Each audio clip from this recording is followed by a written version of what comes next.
ప్రేజ్లాడండి. Current సడన్‌గా పోయింది. అందుకే హ్మ్. అయితే అప్పటి రోజుల్లో సర్దుకుపోయేవాళ్ళు చాలామంది కుటుంబాల్లో. ఏదైనా సమస్యొచ్చినా సర్దుకుపోవటం అనేది జరిగేది. ఇప్పుడు కుటుంబాలు చూస్తే సర్దుకుపోవటం కూడా జరగట్లేదు. ఎందుకనంటే పరిస్థితులు ఆ విధంగా ఉన్నాయి. చంపేయటం.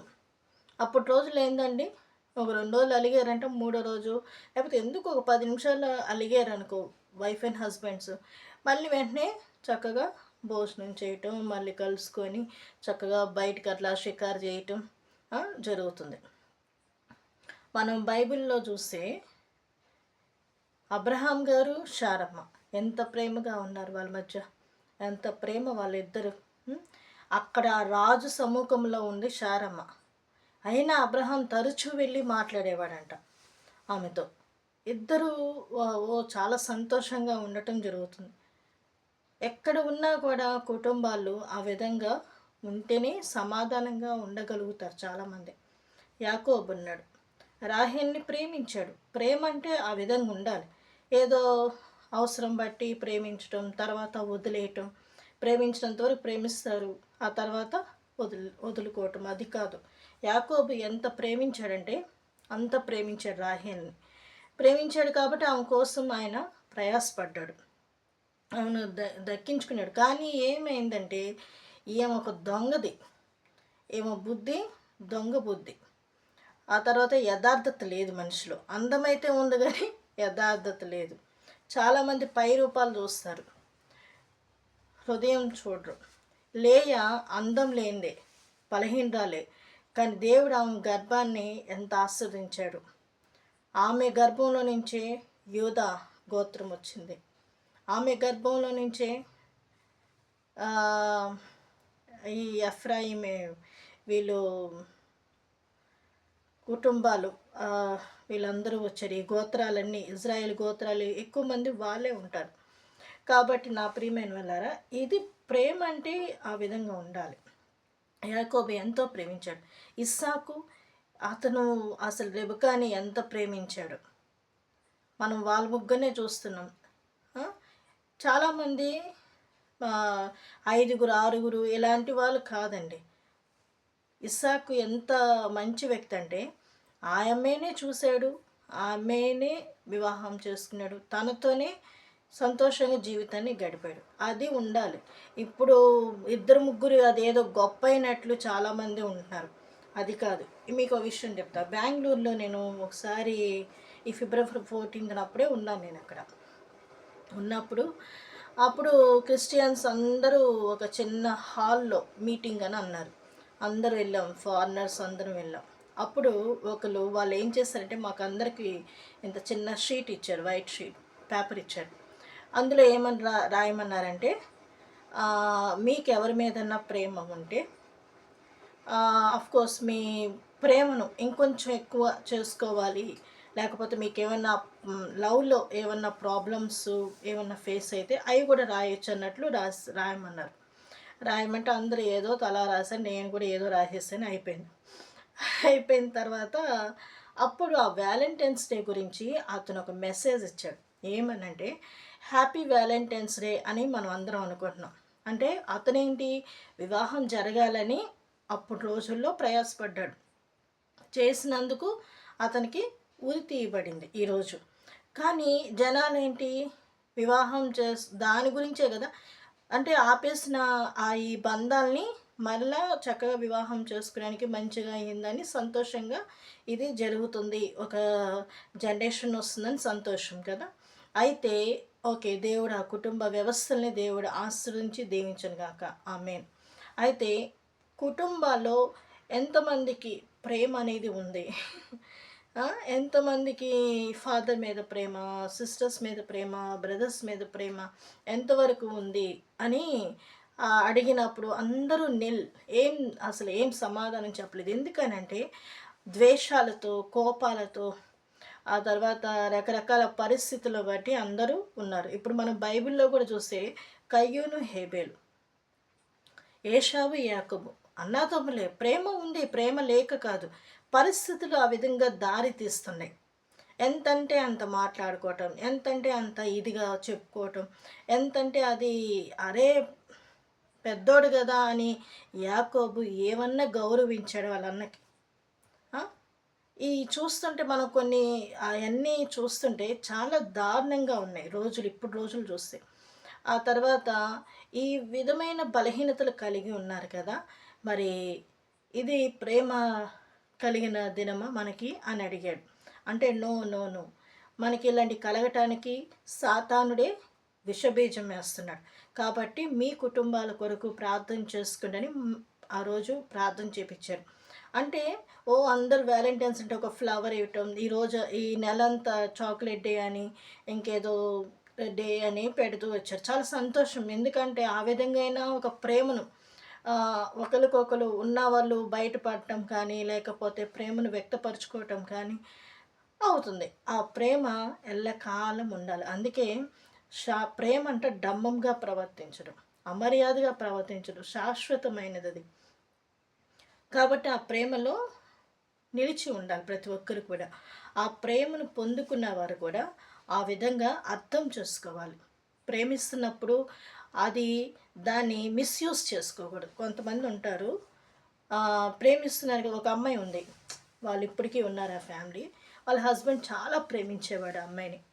అయితే ఈ అమ్మాయి ఏం చేసేదంటే అంతమందిలో ఆ పేరు పెట్టి పిలిచేది ఆ అమ్మాయి. ఇంకా బైబిల్‌లో శారం ఏమనేది నా యజమానుడు అని అనేది. కానీ ఈ అమ్మాయి పేరు పెట్టి పిలిచేది. క్రైస్తవులు ఇల్లే. చాలా ప్రా ఈ భక్తి ఓవర్, అంతా ఓవర్ అన్నీ. అయితే కానీ బైబిల్‌లో ఏముంది? ప్రేమ డంబంగా ప్రవర్తించదు, అమర్యాదగా ఉండదు. ఈ అమ్మాయి పేరు పెట్టి పిలిచేది. అందరిలో పిలిచి ఇట్లా ఇక్కడన్నీ ఇస్త్రాకులు తీ అనంటే, అమ్మ ఏంటమ్మా అబ్బాయితో అలా చెప్పిస్తున్నావు అని పక్కన పెద్దోళ్ళంటే, నా మాట వింటాడు ఆంటీ, అట్లా ఏముండదు, అది తీసుకోండి ఇది తీసుకోండి అంటే మా అబ్బాయి విని అన్నీ తెచ్చాడు. తర్వాత ఏమైందో డివోర్స్ అని చెప్పి అన్నాడు. నాకు అవసరం లేదన్నాడు. వాళ్ళ చెల్లి అదే ప్రవర్తన చేస్తుంది అతని విషయంలో. అది జ్ఞానం లేకుండా ప్రవర్తించడం. ప్రేమ చూపిస్తున్నాడు కదా అని ఆ మనిషిని లీనియన్స్గా తీసుకోవటం, దానికి గౌరవం ఇవ్వాలి, రెస్పెక్ట్ ఇవ్వాలి. ప్రేమ చూపిస్తున్నప్పుడు వాళ్ళకి మనం రెస్పెక్ట్ ఇవ్వాలి. ఒకరికొకరు రెస్పెక్ట్ ఇస్తేనే కుటుంబాల్లో ఆశీర్వాదకరంగా ముందుకు సాగుతుంది. అలాగని కాదని కించపరిచి అవమానకరంగా చెప్పుకొని అవమానకరంగా బ్లేమ్ చేసుకుంటే అదేమైపోద్దంటే ఆ ఫ్యామిలీ అనేది బ్రేక్స్ అయిపోతాయి. ఎంతమందిలో ఉన్న ఆ మాటకి జోక్గా అంటే సరదాగా అంటే ఓకే. వాళ్ళ మధ్యలో జోక్ అన్నా లేదా అది సరదాగా అనుకున్నా అది వేరుగా ఉంటుంది. 10 మందిలో ఉన్నప్పుడు గౌరవంగా ఒకరు ఉండాల్సింది పోయి అవమానంగా చెప్పుకోవటం వల్ల అది కుటుంబానికి, ఫ్యామిలీకి నష్టం కదా. ప్రేమ అనేది ఆ విధంగా మంచి మనసుతో కలిగి ఉండాలి. అందుకే శ్రేష్టమైనది ప్రేమ. మన యేసయ్య మనల్ని ప్రేమించాడండి. యేసయ్య ఎక్కడ మనల్ని కించపరచలేదు. నా ప్రియమైన బిడ్డల్లారా, చిన్న మంద, ఆయన అమ్మ ఎవరు నిన్ను శిక్షించలేదా? ఆ వే ఆఫ్ టాకింగ్ కూడా చాలా ప్రేమతో యేసయ్య చాలా విలువిచ్చి. ఆ తర్వాత పేతురు నువ్వు నన్ను ఎరగనని ముమ్మారు చెప్తావు, యోధా నీ పని నువ్వు చూసుకో. అండ్ ప్రేమతో అంతా ఏదైనా కూడా తను షోయింగ్ లవ్. ఆ మనిషి ప్రేమ చూపిస్తే ఆ ప్రేమను అర్థం చేసుకోకుండా ఆ మనిషి ప్రేమించే వాళ్ళనే నువ్వు తృణీకరిస్తే నువ్వు ఎట్లా మళ్ళీ ప్రేమించబడతావు? అప్పటికి ప్రేమిస్తున్నా కూడా తృణీకరిస్తుంటే అప్పుడు ఏమవుతుంది? విలువ లేకుండా చేసినట్లే కదా. ఒక మనిషి మనల్ని ప్రేమిస్తున్నప్పుడు ఆ విలువను మనం వాళ్ళ ప్రేమను మనం పొందుకోవాలి. వాళ్ళకి రెస్పెక్ట్ ఇవ్వాలి. అది నేర్చుకోవాలి ప్రతి ఒక్కరు. ఆ రెస్పెక్ట్ ఇవ్వటం వల్ల వాళ్ళల్లో ఇంకా మంచి ఇది కలుగుతుంది. ఇంకొంచెం ఏదైనా చెయ్యాలి, ఇంకొంచెం ఏదన్నా మంచి చేయాలనే ఆశ కలుగుతుంది. ఆ ప్రేమిస్తున్న వాళ్ళని అవమానించి బలహీనపరిచి చేస్తే ఇంకొంచెం వాళ్ళు లోబడుతున్నారు కదా అని, అంటే వేరే వాళ్ళు ఫ్యామిలీ విషయాలు భార్యని కొడతా ఉంటాడు, ఆమె అయినా ప్రేమించి మళ్ళీ అయ్యో అన్నం తిను అంటది, నీళ్ళు దాగు అనిస్తుంది. మళ్ళీ ఇట్లా నువ్వు తృణీకరించి నీదే తప్పు అందులో, మళ్ళీ నువ్వే తృణీకరించి నువ్వే అవమానించి ఎన్ని ఎన్నిసార్లు ఆ అమ్మాయి నేను క్షమిస్తుంది, ఎన్నిసార్లు నిన్ను ప్రేమిస్తుంది, అయినా ప్రేమిస్తుంది. నువ్వు చచ్చిపోతున్నవే ఆఖరి క్షణం కూడా ఏడుస్తుంటుంది, ఎందుకు నా భర్త కావాలి అని. అంత ప్రేమిస్తుందండి. ఒక ఆడపిల్ల ప్రేమించిందంటే అంత ప్రేమ ఉంటుంది. అది వాళ్ళు మిస్యూజ్ చేసుకున్నారనుకో మౌనంగా అయిపోతారు, చెప్పుకోలేరు. చెప్పుకునేంతవరకు చెప్పుకుంటారు, తర్వాత సైలెంట్ అయిపోతారు, మాట్లాడరు, ఏం చెప్పడానికి కూడా ఇష్టపడరు. ఎందుకనంటే ఆ ప్రేమ అలాంటిది. అది అర్థం చేసుకోకుండా ఇదిగా ఉన్న వాళ్ళు చాలా ఇది చేస్తారు. చనిపోయినా కూడా ఓ ఏడుస్తుంటుంది. ఎందుకమ్మా ఏడుస్తున్నావు అంటే, నన్ను ఎంత ప్రేమించాడు, రోజు కొట్టేవాడు కదా. ఆహా లేదు, నన్ను ప్రేమించాడు, కొట్టినా కూడా మళ్ళీ నా దగ్గరికి వచ్చి ప్రేమగా మాట్లాడు. తను అతనిలో చూసింది ఏంటంటే ప్రేమ.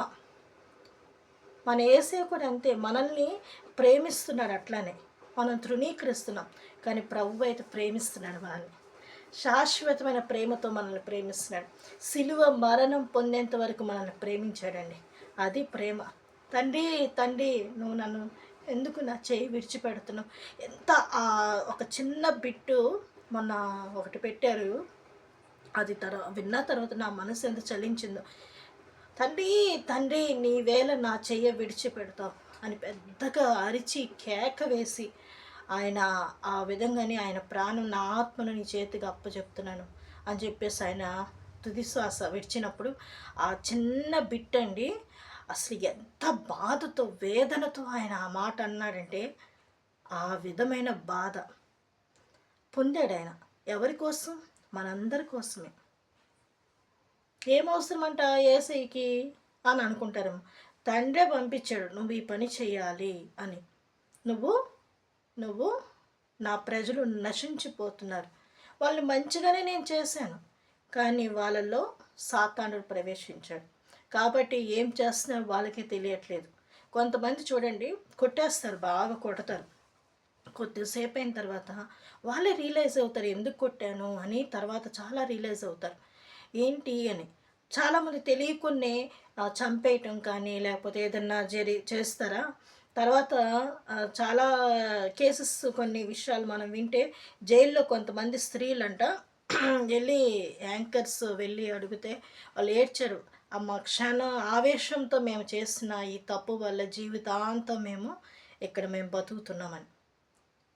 అంటే కోపం, ద్వేషం, అసూయ, ఇవన్నీ ఎక్కడి నుంచి పుడతాయండి? సాతాను వలన. ఇవన్నీ సాతాను వల్ల పుట్టినప్పుడు వాళ్ళు అలాంటి ఇదిలో ఉన్న వాళ్ళతో దూరంగా ఉండటం, వాళ్ళని మనం దూరంగా ఉండటమే మనకి ఆశీర్వాదం అనిపిస్తుంది. అందుకే దేవుని బిడ్డలు ఎలా ఉండాలి అని అంటే, క్రీస్తు ప్రేమను కలిగి ఉండాలి. ప్రభువుని ప్రేమించండి, ప్రేమిస్తే ఎక్కువగా యేసయ్యని ప్రేమించండి. నీకు ఇచ్చిన కుటుంబాన్ని నువ్వు ప్రేమించు, బాధ్యత వహించు. నీ పిల్లల విషయంలో, నీ భార్య విషయంలో ప్రేమించు. దేవుడు అన్నాడు కదా, బలహీనమైన ఘటం అన్నాడు స్త్రీని. అంటే అతను ప్రేమించాలి ఆమెని. బలహీనమైన ఘటం చాలా అందంగా ఉంటుంది, ఆ కొండ చాలా నీట్గా ఉంటుంది. ఒక్కసారి ఇట్లా పగలు కొట్టారనుకోండి ఏముంది, ముక్కలు అయిపోతుంది. పగల కొట్టకుండా ఒక మంచిగా ఉంచామనుకో, నీకు ఆ కుండలో నుంచి నీళ్ళు వస్తాయి. చిన్న ఇది సపోజ్ నీళ్ళు ఇచ్చే కొండే అనుకుందాం, వంట చేసే చిన్న పాటే అనుకుందాం, ఇంకేదైనా నీళ్ళు ఇస్తుంది, వండుకోవడానికి, కూర చేసుకోవడానికి మంచిగా ఉపయోగపడుతుంది. ఆ తర్వాత అన్నిటికీ ఏదైనా చేసుకోవడానికి నేను దాచిపెట్టి, నువ్వు వచ్చేసరికి కడుపు నిండగా తినాలని చక్కగా శుభ్రంగా ఆ కుండలో ఉంటుంది కూర, ఆ కుండ దాచుతుంది. అట్లా మనం ఆలోచించాలి, ఆ ఘటాన్ని కాపాడుకోవాలి. లేదు నా ఇష్టం నేనేమైనా చేస్తానని ఆ ఘటాన్ని పగలు కొట్టామనుకో దేనికి ప్రయోజనం లేకుండా అయిపోతుంది. కాబట్టి కాపాడుకోండి. అది ఇప్పటికీ చాలామంది లైఫ్లో ఫేస్ అవుతున్నారు సమస్యలు. అర్థం చేసుకోవాలి. వ్యాలంటైన్స్ డే అంటే ఫ్లవర్స్ ఇచ్చేయటం, ఇంకేదో చేసేయటం అది కాదు. మనసుని అర్థం చేసుకోవాలి. ఒక గర్ల్ ఫ్రెండ్ ఉంది, ఆ అమ్మాయి నీకు ఆల్రెడీ ఉంది, మళ్ళీ ఇంకొక అమ్మాయితో ఏం పని? అవసరం లేదు కదా. ఈ అమ్మాయి కూడా వదులుకోవాలి అలాంటి పరిస్థితులు ఉన్నప్పుడు. అంటే నేను మామూలుగా చెప్తున్నానండి, ఈ పరిస్థితులు జరుగుతున్నాయి కాబట్టి. ఇంకొక కుటుంబంలో భార్యాభర్తలు సంతోషంగా ఉన్నారు, ఉన్నప్పుడు ఇంకో దానికి ఏం అవసరం? ఆ కుటుంబంలో జొరబడి వాళ్ళ పిల్లల గురించి నీకేం అవసరం? నువ్వు చెప్పాల్సిన పనేముంది? వాళ్ళ పిల్లలు ఏం చేస్తున్నారో నీకెందుకు వీడియోలు తీసి చూపి, అంటే కొంతమంది ఇలాంటివి జరుగుతున్నాయి కాబట్టే కదా. ఆ? వాళ్ళ పిల్లలు ఏదో తన్నుకుంటారు, గుద్దుకుంటారు, ఏమవుతారు. వాళ్ళ భార్య అన్నం పెడుతుంది, ఒకరోజు పెట్టదు. నీకెందుకమ్మా? నీకెందుకు ఆ కుటుంబంలో తొంగి చూడడం ఎందుకు? నీకే 2-3 పిల్లలు ఉన్నారు. ఆ పిల్లలు నువ్వు చూసుకుంటే బాగుండేది కదా. సరిగ్గా చూసుకోరా, నువ్వెవరివి కంప్లైంట్ ఇవ్వటానికి? చూస్తున్నాం సమాజంలో అసలు ఏమైపోతుంది, ఈ కుటుంబ వ్యవస్థ అనేది ఏమైపోతుంది. ఏసై కూడా ప్రేమించే కదా, అవ్వాదంనే కదా ఇంకొక ఆడ మనిషిని పెట్టాడు అక్కడ. లేదు కదా, వాళ్ళిద్దరినీ ఆశీర్వదించాడు దేవుడు. వాళ్ళు సిగ్గుతో ఉన్నప్పుడు, తప్పు చేసి వాళ్ళు సిగ్గుతో ఉన్నప్పుడు ఆయనే కచ్చడములు చేశాడు, అంటే వాళ్ళకు బట్టల్లాగా కుట్టాడు. ఇంకేంటి, అంత దేవుడు ప్రేమించి కుటుంబాన్ని ఇచ్చినప్పుడు దాన్ని ఏ విధంగా చేసుకోవాలి? సంతోషంగా బ్రతకచ్చు కదా. అలా కాదని ఇంకో రిలేషన్ అవసరం. అంటే రిలేషన్స్ గురించి నేను ఈ లోకంలో జరిగేది చెప్తున్నాను, అందరూ కుటుంబాల్లో కాదు. రిలేషన్స్ ప్రేమించవచ్చు. ఇప్పుడు భర్త లేరు, భార్యకి భర్త లేరు, సరే బైబిల్లో ఉంది, ఒకవేళ లేకపోతే వివాహం చేసుకోవచ్చు. లేదు కొంచెం తోడు కావాలంటే అది వేరుంటుంది. భర్త ఉన్నాడు, ఆయన చేసుకోవాలి, భార్య లేదు, చేసుకోవచ్చు, అది బైబిల్లో ఉంది, తప్పేం కాదు. ఆ రిలేషన్ ఉన్నా ఎవరు ఏం అడగటానికి లేదు. పిల్లలు యాక్సెప్ట్ చేస్తే ఇంకెవరో ఏం చేయలేదు, సైలెంట్ అయిపోవాల్సింది. అది కాదు నేను అంటుంది. ఉండగా రిలేషన్స్ వద్దు, మంచి ప్రేమతో ఉంటే ఆశీర్వాదం. మరి ముఖ్యంగా క్రీస్తుని కలిగి ఉన్న వాళ్ళు క్రీస్తు ప్రేమను పొందుకోవాలి. ప్రతి ఒక్కరు కూడా పొందుకుంటూ కుటుంబాన్ని నడిపించుకుంటూ ఉండండి. ఆశీర్వాదం ప్రతి ఒక్కరికి. ఆ తర్వాత ఒక మంచి రిలేషన్ ఉండాలి. అర్థం చేసుకుంటే ఏ ప్రాబ్లమ్స్ ఉండవండి, హ్యాపీగా లైఫ్ కొనసాగించవచ్చు. ప్రేమ సమస్త దోషములని కప్పుతుందంట. ఒక ఆయన అంటున్నాడు, అతను ఒక యాక్టర్, అతనే అంటున్నాడు, ఓ ఆయన మీద ఈమె చెప్తుంది, ఈయన మీద ఆమె చెప్తుంది, ఇద్దరు ఒకరికొకరు వాళ్ళ వీక్ పాయింట్స్, అంటే వాళ్ళు చేసే తప్పులు ఒకరికొకరు చెప్పుకుంటున్నారు. అప్పుడు ఆయన ఒకే ఒక మాట అన్నాడు,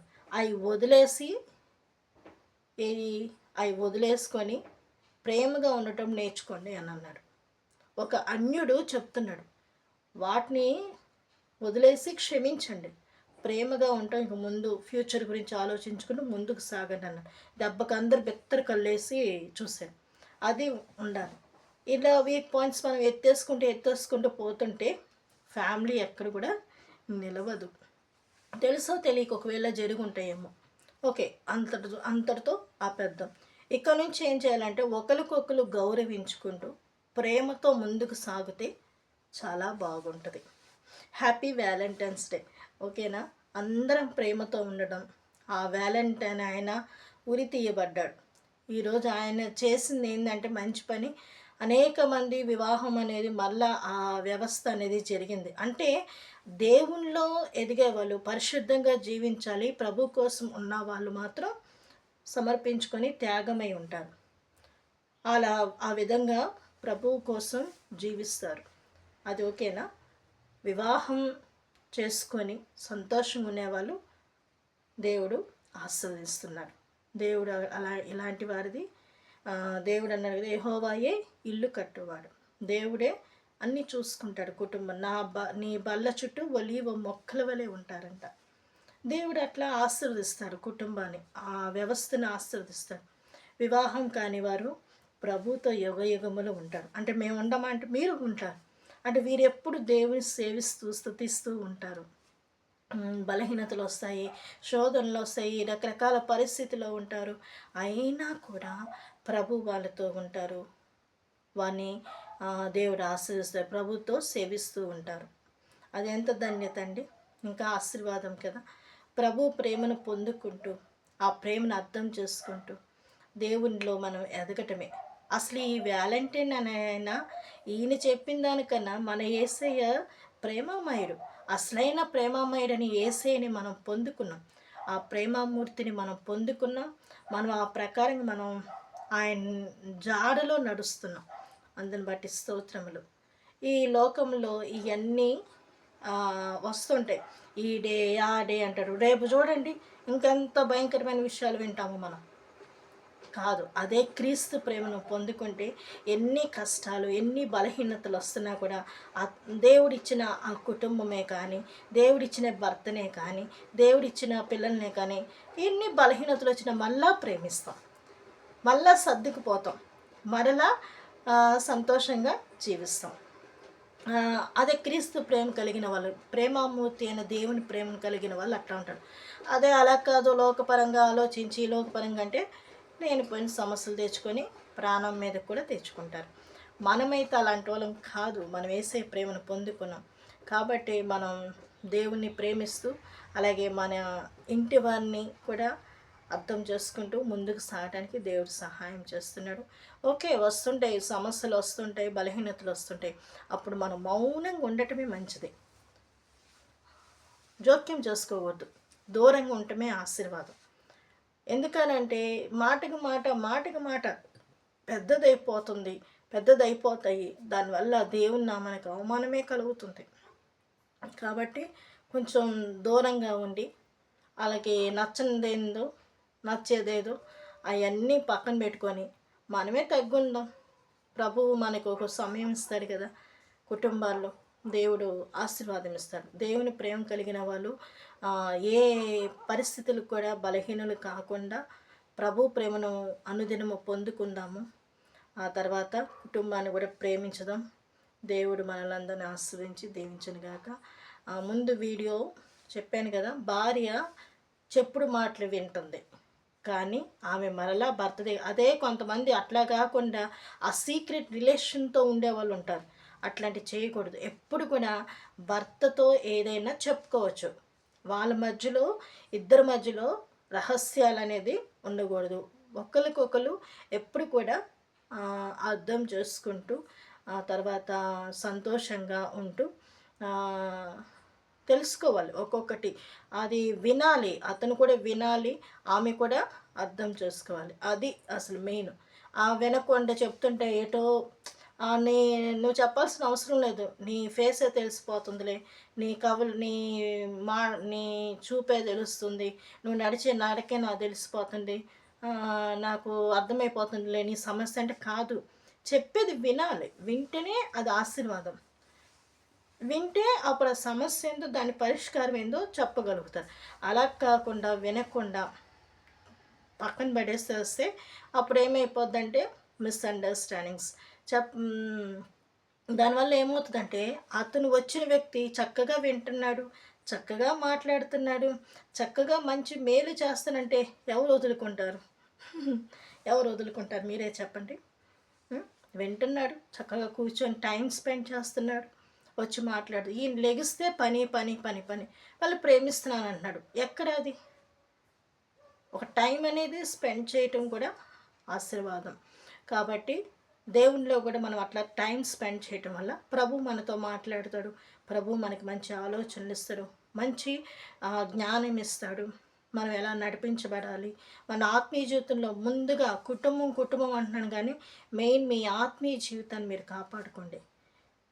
మనం చనిపోతే మన తల్లిదండ్రులు ఏమో ఏడుస్తారేమో కానీ మన ఆత్మ మాత్రం నాశనం అవ్వకూడదు. మన ఆత్మ దేవుని రాజ్యానికి సిద్ధపడాలి. దేవుని రాజ్యంలో మనం ఉండాలి. మనం అక్కడ ఉండాలి. ఇక్కడ కన్ను మూస్తే అక్కడ కన్ను తెరవాలి. అది కాబట్టి క్రీస్తు ప్రేమను పొందుకుందాం. ఉన్నన్ని రోజులు వివాహమైన వాళ్ళు కొంచెం ఇది ఉన్నవాళ్ళు ప్రేమించండి, ప్రేమించబడదాం. దేవుడిచ్చిన చిన్న మాటలు బట్టి స్తోత్రములు. దీవించునుగాక. ఆమేన్. Praise the lord.